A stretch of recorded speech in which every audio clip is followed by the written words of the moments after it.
Si vous me suivez depuis un moment, vous savez que j'adore tout ce qui a trait à l'amour, que ce soit les mangas de type romance. J'ai d'ailleurs une chaîne dédiée pour ça, donc si ça vous intéresse, vous pouvez y aller, le lien est en description. Mais juste avant... Oi, minna, konnichiwa. Kono bubun wa ore ga tantou shimasu yo. Qu'est-ce que tu fabriques ici, toi? Damatte ore ni makasete kudasai yo. Kono bangumi wa NordVPN no sponsor no teikyo de ookuri shimasu. Ah ok, tu vas faire les annonces à ma place du coup, je vois.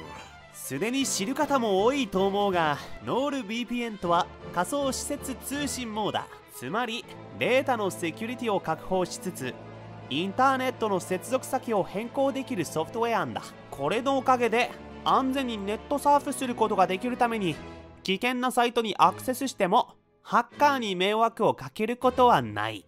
もし、ヒロのように、ナルヒナとか、サスサクとか、ナルサクのファンフィクションを読むことに時間を費やしていて、それを誰にも知られたくないのであれば、それはとても簡単だ。インターネットの接続先を日本に変更するだけで、誰にも知られることはないんだ。NordVPN のおかげで、通常は特定の国でしかアクセスできない全てのサイトに接続することができる。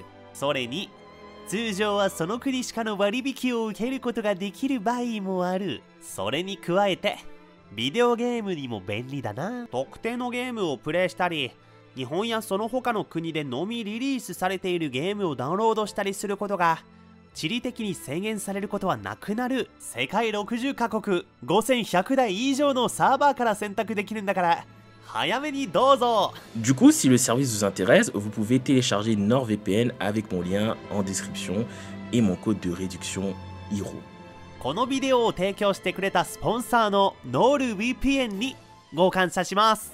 Voilà, merci encore à NordVPN pour avoir sponsorisé cette vidéo. Si vous vous souvenez, j'avais fait une vidéo il y a quelques mois de cela sur mon couple préféré, le Naru-Ina. C'est une vidéo où je révélais quelques vérités, parfois méconnues, parfois aussi connues, hein, sur ce couple. Et si cela vous intéresse, je vous invite aussi à aller la regarder. Vous avez juste à chercher sur ma chaîne. Dans cette vidéo, on va pas se concentrer sur Naruto et Hinata, mais sur les couples dans Naruto en général. Bien que je vais mettre quelques faits sur Naruto et Hinata aussi, dont j'avais omis de parler. On se concentrera donc sur tous les couples, que ce soit le Sasusaku, donc Sasuke et Sakura, le Shikatema, Shikamaru Temari, et même d'autres couples comme celui de Itachi et Izumi Uchiha. On se basera sur différentes sources, que ce soit le manga, les databooks ou encore les différentes light novels qui sont sorties. En attendant d'autres vidéos un peu plus consistantes qui arriveront en 2022, que ce soit sur Naruto ou Bleach, je me suis dit que pour finir cette année, ce serait sympa d'ajouter un peu de joie et de bonne humeur, et donc d'ajouter un peu d'amour dans tout ça. J'ai également prévu d'autres vidéos pour expliquer tous les romans sortis sur l'univers de Naruto, mais ça prend un petit peu de temps. Je vous invite donc, pour rester informé, de venir me suivre sur tous mes réseaux sociaux, Twitter, Instagram, mais particulièrement Twitch où on stream régulièrement. Tous les liens sont en description. Sur ce, Ohayo Mina Seihiro, et aujourd'hui, on parle des couples dans Naruto. ナルト君に思いが届くはず。大好きなのに、サスケ君をこんなに思ってるのに、寄り添うことも差し違えることもできずに、こうやってまたただこねて泣くことしかできない。 Alors, première vérité, qui est en réalité une vérité un peu triste, il s'agit du couple que Itachi formait avec Izumi Uchiha. Alors dire qu'ils formaient à proprement parler un couple, c'est peut-être pas exact, mais ils avaient bel et bien une relation qui allait au-delà de l'amitié. Ils avaient des rendez-vous ensemble, dans des petits restos, ils mangeaient des dangos, discutaient, etc. etc. Dans mes souvenirs d'ailleurs, Fugaku était lui-même choqué du fait que Itachi puisse nouer ce type de relation avec des filles. Pour résumer un peu, Izumi est une demi-Uchiha. Seule sa mère, Hazuki, est issue du clan au Sharingan et son père, lui, n'en était pas un. Au vu de ce qui est expliqué dans Itachi Shinden Book of Bright Light, on peut aisément en déduire que le métissage n'était pas chose commune et chose même appréciée chez les Uchiha. Il est même dit que sa mère, du coup, coupait ses liens avec le clan pour pouvoir épouser le père de Izumi. Malheureusement, celui-ci, dans le but de protéger sa fille, perdra la vie durant la fameuse attaque du démon renard à 9 queues. Cet événement éveillera la jeune fille au fameux Sharingan la pupille reflet de l'âme. Izumi tombera amoureuse de Itachi lors de leur rentrée à l'académie. Tout comme son cadet Sasuke, Itachi avait énormément de succès auprès de la gente féminine. Mais en vrai, ce qui intéressait le jeune garçon, c'était de comprendre le monde et de devenir fort. Devenir fort afin de protéger les gens qu'il aime et qui lui sont chers, particulièrement la nouvelle vie qui était celle de son petit frère. Cependant, Itachi finira par apprendre que Izumi a éveillé son Sharingan et c'est comme ça qu'il commencera à s'intéresser à elle et à discuter avec. Là où dans l'anime, on avait plus l'impression que c'était parce qu'elle le défendait contre ses détracteurs. D'ailleurs, dans le roman aussi, elle défendra Itachi, elle usera même de ses Sharingan pour faire peur aux garçons qui l'embêtaient. Le problème, c'est que Izumi supportait très mal l'activation de son Sharingan et à chaque fois qu'elle l'utilisait, elle était au bord de l'évanouissement. Ils avaient aussi de temps en temps des petites disputes, comme lors du moment où Izumi devait passer Genin. Itachi et elle sont allés boire un thé dans un salon offrant ce service, et Itachi a donc demandé à son interlocutrice pourquoi celle-ci voulait devenir ninja, sachant justement que la vie des shinobi est une vie très compliquée. C'est comme ça qu'elle expliquera à l'élu de son cœur qu'elle voulait devenir ninja en hommage à son défunt paternel dans un premier temps, mais aussi dans un second temps, elle dira que c'est aussi parce qu'elle voulait marcher dans les pas de l'homme qu'elle aime. Bon, comme très souvent dans les shonen, Itachi ne comprit rien du tout à ce que voulait insinuer Izumi, ce qui, ajouté à ce que lui disait Itachi, énervera la jeune fille et l'encouragera à quitter le restaurant contrarié. C'est une dispute qui durera quand même assez longtemps, mais après l'obtention du diplôme de Izumi, les deux se réconcilièrent. Ayant atteint un certain âge, ils commencèrent à participer aux réunions secrètes des Uchiha en lien avec le possible coup d'état. Dans l'anime, ce n'est pas montré, mais Izumi était 100% derrière Itachi et elle désapprouverait totalement cette idée de coup d'état du clan qui était complètement folle. De façon globale, elle était un vrai poids d'appui sur lequel pouvait se reposer Itachi. Elle l'encourageait et le soutenait dans tout ce qu'il faisait et dans tout ce qu'il entreprenait. Et personnellement, c'est comme ça que moi je vois les relations amoureuses. Des relations où chacun et chacune se pousse vers le haut. Même lorsque Itachi sera traité comme un traître au sein de son clan et qu'il sera exclu des réunions nocturnes, elle le soutiendra et elle le suivra, quitte à elle aussi être traitée de traître par ses pairs. Oui,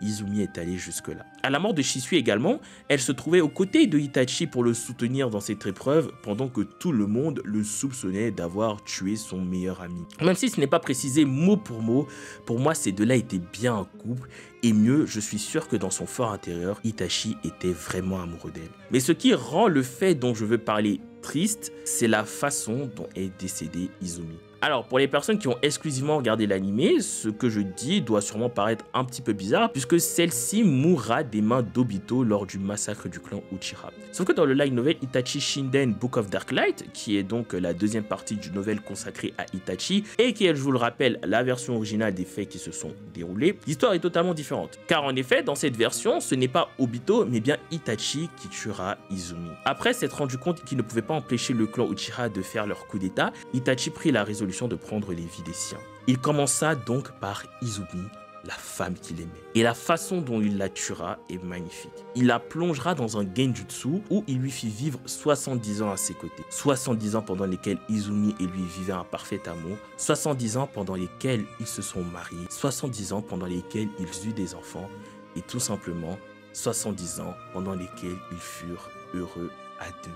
Son cerveau eut donc l'impression qu'elle a vraiment vécu 70 ans et elle mourut de vieillesse heureuse. Et pour bien enfoncer le clou, Itachi tuera aussi sa mère ensuite. Certains se demanderont pourquoi il ne s'est pas enfui avec sa bien-aimée. Et bien tout simplement parce qu'il voulait lui éviter le pire. Car oui, le pire, ce n'est pas la mort, mais c'est de vivre dans ce monde de brutes et sans pitié qu'est le monde shinobi. Comme Obito le dira à Sasuke, Itachi sacrifiera tout ce qu'il avait, même sa bien-aimée, pour le village de Konoha. Donc on peut même supposer que d'après Obito, Izumi et Itachi formaient bien un couple. 2. Le premier fait était long, mais je vous promets que les autres seront un petit peu plus courts. Notre deuxième vérité concerne le couple qu'on m'a souvent réclamé, celui de Sakura et Sasuke, plus communément appelé le Sasusaku. Si je devais résumer cette anecdote en quelques mots, je dirais la bague qui unit les destins. Les faits que je vais vous conter se trouvent dans le light novel Sasuke Retsuden Uchiha no Matsue to Tenkyu no Hoshikuzu, qui est d'ailleurs récemment sorti en France sous le nom de Sasuke Retsuden, les descendants Uchiwa et la poussière d'étoiles célestes. Pour vous remettre dans le contexte, Naruto a contracté une mystérieuse maladie et d'après Kurama, c'est la même maladie qui avait été contractée par le Rikudo Sennin il y a des siècles. Tout le monde va donc essayer de sauver le Nanadaime. Kakashi, qui avait déjà fait sa part, qu'on peut retrouver dans le roman Kakashi Retsuden, explique que le Rikudo put guérir de sa maladie en récupérant des particules polaires et que ces particules polaires se trouvent peut-être actuellement dans un institut fondé à l'époque de Hagoromo qui s'est aujourd'hui transformé en prison. Sasuke se rendra donc dans cette fameuse prison afin de trouver ces fameuses particules. Il sera plus tard, et après quelques péripéties, rejoint par sa femme Sakura qui s'est aussi infiltrée dans la prison en tant que médecin. Les premières réactions de Sasuke en voyant sa femme furent de s'inquiéter pour Sarada, mais Sakura lui rassura en lui disant qu'elle est restée avec Iruka. Dans cette prison, Sasuke et plus tard Sakura, ils rencontreront un homme du nom de Jiji. Cet homme, dans un premier temps, se fera soigner par Sakura et il essaiera même de la draguer et de flirter avec elle un petit peu. Mais presque aussitôt, Sasuke l'arrêtera, sûrement par jalousie. En même temps, le mec essayait de toucher les cheveux de sa femme, donc je comprends. Cette action, pour moi, montre énormément de choses. Sasuke est d'un naturel calme et réfléchi. C'est pas comme son meilleur ami. Il réfléchit avant d'agir. Et là, ils sont sous infiltration dans une prison de très haute sécurité. Et pourtant, il réagira quand même alors qu'il n'aurait vraiment pas dû. Ça montre juste que, contrairement à ce que beaucoup de gens pensent, dont moi, il y a quelques années de cela, que Sasuke aime vraiment très fort sa femme. C'est juste que c'est un amour vraiment différent. Si vous voulez comprendre qu'est-ce que je pense de cet amour, je vous invite à aller sur ma chaîne Romance en description, j'ai déjà fait une vidéo dessus. Surpris, Jiji lui demandera pourquoi il avait fait ça. Et pris au piège, il dira que Sakura est sa femme. Et Sakura, voulant rattraper un peu la bourde de son mari, expliquera que les visites étant interdites, la seule façon de voir l'homme qu'elle aime, c'est de s'infiltrer en tant que médecin. Jiji comprit et ne cherchera pas à en savoir plus. Plus tard, quand ils seront seuls, Sasuke s'intéressera plus à son compagnon de prison et lui demandera qu'en est-il de sa femme à lui. Mais Jiji lui dira que cette femme l'a quitté pour un autre pour certaines raisons. Sasuke, en entendant ce récit, commençait à ressentir un sentiment assez désagréable. Il comparait un peu sa situation à celle de son interlocuteur et justement il explique que étant souvent loin de sa femme et de sa famille, sa relation amoureuse devait sûrement en prendre un coup. Jiji semble confirmer ce que dit le Uchiha et il demandera donc pourquoi est-ce qu'il n'a pas donné d'alliance à Sakura pour sceller leur amour ainsi que leur union pour toujours. Sasuke gardera cette idée dans sa tête et quelques temps plus tard, à l'extinction des faux, il ira retrouver Sakura aux archives, saisit sa main et à l'aide d'une technique d'automne, il lui fabriquera une bague. Et plus tard, dans certaines circonstances, cette bague sauvera en quelque sorte Sakura et elle dira qu'une fois à la retraite, elle aimerait la porter tous les jours jusqu'à sa mort. Troisième vérité qui sera quand même bien moins longue que les deux premières. Ici, je vais regrouper quelques petits faits que l'on sait sur différents couples dans Naruto. Tout d'abord, Shikamaru et Temari, plus précisément appelés Shika-Tema. Dans Gaara Hiden Sajin Genso, on nous montre comment s'est préparé et déroulé le mariage de Shikamaru et Temari. Une des anecdotes qui m'a le plus fait sourire, c'est lorsque Shikamaru envoie une lettre à Temari pour lui donner des nouvelles, des avancées, des préparatifs et pour lui dire aussi que Konoha acceptait les conditions de Suna relatives à leur mariage. Parce qu'il faut pas oublier que Temari est non seulement la fille du Yondame Kazekage, mais également la sœur du Godaime Kazekage. Ces noces sont donc quelque chose de très important pour Suna et le pays du vent tout entier. D'ailleurs, on apprend dans le même roman et aussi dans l'un des épisodes de Boruto que bon, leur mariage fait un petit peu débat à Suna parce que c'est un peu la noblesse qui se marie avec un gars du quartier. Bon, ça c'est autre chose. Tout contente, elle rentre dans le bureau de son frère afin de lui annoncer la bonne nouvelle. Mais vous connaissez Gaara, il n'est pas très réceptif et fort pour capter les sentiments des autres. Sa grande sœur dut donc lui expliquer qu'elle était heureuse parce que Shikamaru, malgré tout le travail qu'il a, trouve le temps pour penser à elle et pour lui envoyer des lettres. Au passage, dans ce roman, Gaara essaye de comprendre mieux les sentiments humains et un de ses exemples, c'est l'attention et le sourire particulier que Naruto Uzumaki adresse à sa femme Hinata. Un autre fait un peu anodin, c'est sur Ino. Dans Sakura Hiden Narukaze Nino Sete, Ino explique à Sakura pendant une de leurs missions qu'elle et Sai commençaient de plus en plus à se rapprocher et qu'ils allaient bientôt se mettre ensemble. Elle dit qu'elle avait vraiment su découvrir un nouvel aspect de Sai qu'elle ne connaissait pas et que lui, qui est justement d'habitude si fermé sur lui-même et peu expressif, a commencé à beaucoup s'ouvrir à elle. C'est d'ailleurs un couple qui sera officialisé dans le dernier chapitre du light novel Konoha Hiden Shugen Byori qui raconte justement le mariage de Naruto et Hinata. Hinata. Et enfin, dernier petit fait, il s'agit de Choji et de Karu. Dans le même roman, donc Sakura Hiren, Ino dit à Sakura que Choji trouve la moindre excuse pour prendre une mission en direction du pays de la foudre, et plus particulièrement en direction de Kumogakure. Et la raison de tous ces allées-venues vers Kumo, c'est pour voir la belle femme au teint ébène, Karui. Quatrième vérité, et on retourne aux fondamentaux, c'est-à-dire une petite anecdote Naru-Ina. Bon, celle-ci non plus ne sera pas méga longue, puisque je vous le rappelle, j'ai déjà fait une vidéo sur plein d'anecdotes spécialement pour eux.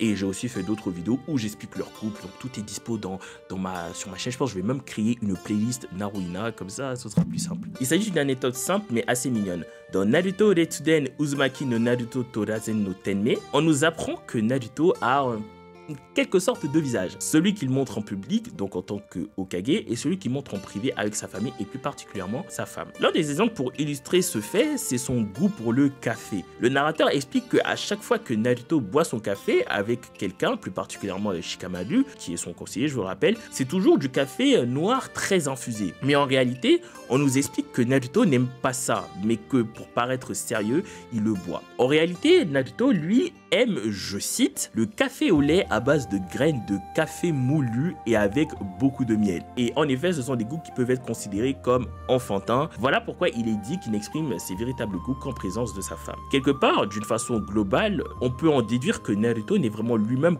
complètement que en présence de Hinata. Et ici, attention, on parle bien du Naruto Hokage, qui est donc un Naruto très sérieux et qui a des situations géopolitiques à gérer, etc. C'est pas le petit Naruto qui était un petit peu idiot, etc. Et d'une certaine façon, c'est normal. Toute personne en présence de la personne qu'il ou elle aime baisse forcément la garde et c'est totalement naturel. Ce que je dis là, on en a la confirmation quelques pages plus tard. Naruto parle avec une femme du nom de Chihare et il lui expliquait beaucoup de choses et il parlait aussi beaucoup de Hinata. Il expliqua que Hinata avait eu une enfance difficile et que c'est quelqu'un qui de base n'aime vraiment pas se battre et elle n'aime vraiment pas les conflits. Naruto explique aussi qu'il a toujours voulu se battre pour les gens comme Hinata qui ne veulent pas se battre mais qui y sont contraints. Et là on remarque tout le travail de Jun Saka puisque ce qu'elle dit fait directement écho aux paroles qu'il prononcera face à Neji lors de leur combat. À savoir que quand il deviendra Hokage, il changera le destin du clan Hyuga. Et ça en fait partie pour moi. Et après une si belle description de son épouse, il est dit que Chihare était sûr que Hinata était une femme merveilleuse. Et pour la dernière anecdote, on va parler encore, mais cette fois-ci pendant moins de temps, du Sasusaku. Alors, c'est encore un mélange de deux anecdotes, et ces deux anecdotes nous viennent encore du roman Naruto Retsuden. Alors, toujours dans la recherche d'un moyen de soigner Naruto, il y a un moment où les trois membres de l'équipe 7, à savoir Naruto, Sasuke et Sakura, sont sur un espèce de véhicule. Alors, malheureusement, on n'a encore aucune traduction officielle, je parle bien de traduction officielle, que ce soit en anglais ou en français, mais on n'a que des fantrad en anglais. Et dans la fantrad que je possède, c'est dit qu'ils sont sur une moto, mais bon, c'est pas une moto classique comme vous et moi connaissions, puisque en l'occurrence, la moto, elle vole. Et justement, pendant que les trois personnages sont en l'air, Sakura tirera Sasuke vers elle et l'embrassera de force avant de sortir un bandeau de son manteau. Alors, je dis embrasser de force, mais en vrai, c'était consenti, hein, calmez-vous. Le plus marrant, c'est qu'au milieu des deux, il y avait Naruto qui était complètement confus. Et j'insiste, hein, il était littéralement entre les deux.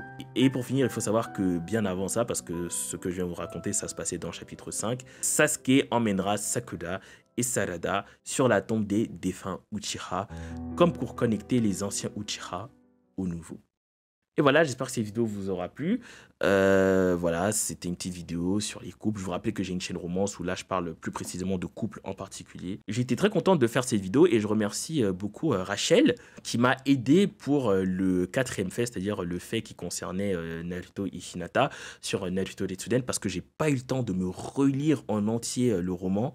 Donc du coup, merci à elle. Elle fait des vidéos sur TikTok, donc sur tout ce qui est Naruto, etc., etc., etc. Je vous mets les liens en description. Si vous aimez tout ce qui est couple dans les mangas, vous allez beaucoup aimer son compte. Sur ce, je remercie encore NordVPN d'avoir sponsorisé cette vidéo.